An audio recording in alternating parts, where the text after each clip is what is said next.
تو آج ہمارے سامنے منور جاوید صاحبہ کی کتاب سفر بے مثال، اس کے کچھ منتخب حصے ہیں۔ یہ جو 2011 میں انہوں نے عمرہ کیا تھا، اس کی ذاتی کہانی ہے۔ جی ہاں۔ تو آج ہم کوشش کریں گے کہ اس کتاب کے جو اہم نکات ہیں یا دلچسپ پہلو ہیں اور جو مصنفہ کے اپنے تجربات ہیں، ان کا جوہر سامنے لائیں۔ بالکل، اور یہ اقتباسات اصل میں ہمیں ایک زائر کے آپ کہہ لیں ذاتی مشاہدات، ان کے گہرے جذبات اور ساتھ ساتھ مکہ مکرمہ کے جو مقدس مقامات ہیں ان کا تاریخی اور مذہبی پس منظر بھی بتاتے ہیں۔ ایک اچھا امتزاج ہے۔ صحیح، تو چلیں شروع کرتے ہیں۔ کتاب کے آغاز میں کائنات اور انسان کی تخلیق کا ذکر ہے۔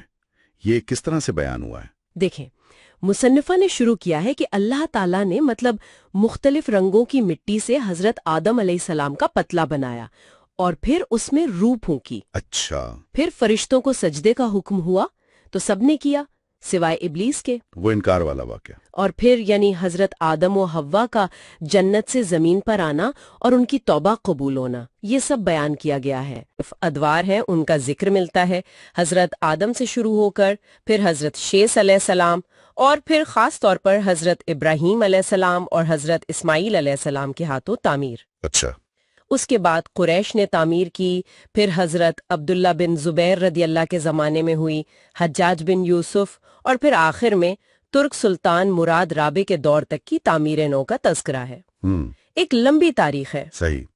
یہ جاننا کہ اتنے انبیاء اور اقوام کا حصہ رہا ہے کعبہ کی تعمیر میں، یہ یقیناً زائر کے لیے ایک بہت گہرا احساس پیدا کرتا ہوگا کہ وہ ایک تسلسل کا حصہ ہے۔ جی بالکل، ایک تاریخی دھارے کا۔ اب آتے ہیں مصنفہ کے اپنے سفر پر۔ اکتوبر 2011 میں یہ شروع ہوا۔ جی، سفر برطانیہ سے شروع ہوا۔ انہوں نے ایئرپورٹ پر خاندان سے رخصتی کے جو جذباتی لمحات تھے ان کا ذکر کیا ہے، پھر جدہ پہنچی اور وہاں سے پھر رات میں مکہ مکرمہ پہنچنا، احرام باندھ کر جو وہ خاص لباس ہے عمرے یا حج کی نیت سے پہنا جاتا ہے، پھر مسجد الحرام میں داخل ہونا۔ اور وہ پہلا لمحہ جب خانہ کعبہ پر نظر پڑی، وہ تجربہ کیسا بیان کیا؟ وہ کیفیت انہوں نے لکھا ہے کہ الفاظ میں بیان کرنا بہت مشکل ہے۔ ایک ہیبت طاری ہوئی، ایک سکون ملا، ایک ایسا احساس جسے بس محسوس کیا جا سکتا ہے۔ سمجھ سکتا ہوں۔ پھر اس کے بعد طواف کیا، یعنی کعبہ کے گرد 7 چکر لگائے، یہ تو عبادت کا لازمی حصہ ہے۔ جی۔ اور پھر صفا اور مروہ کی جو پہاڑیاں ہیں ان کے درمیان سعی کی 7 چکر۔ یہ حضرت ہاجرہ کی وہ پانی کی تلاش کی یاد تازہ کرتا ہے۔ اور آب زمزم، اس کا ذکر تو لازمی ہوگا۔ یقیناً اس کی فضیلت لکھی ہے کہ یہ بھوک مٹاتا ہے، بیماری سے شفا کا باعث ہے، اور یہ کہ اسے پیتے وقت جو دعا مانگی جائے وہ قبول ہوتی ہے۔ سبحان اللہ۔ جی، یہ صرف پانی نہیں ہے، ایک بہت متبرک چیز ہے۔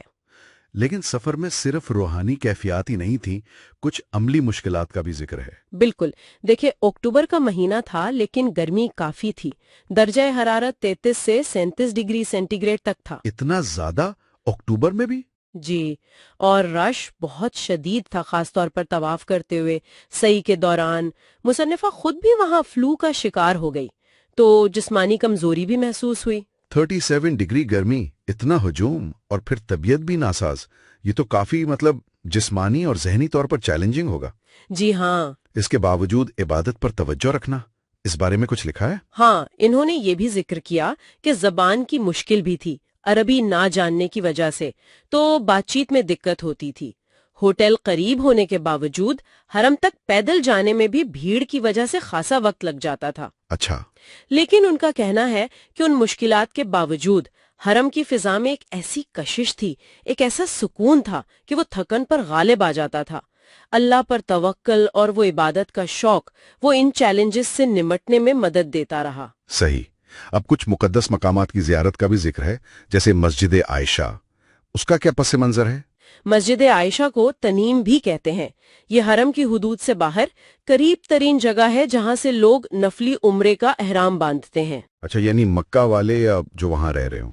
جی، اس کا نام حضرت عائشہ کے نام پر اس لیے پڑا کہ حجۃ الوداع کے موقع پر انہوں نے یہیں سے اپنے عمرے کا احرام باندھا تھا۔ اچھا، اور حتیم کا بھی ذکر ہے،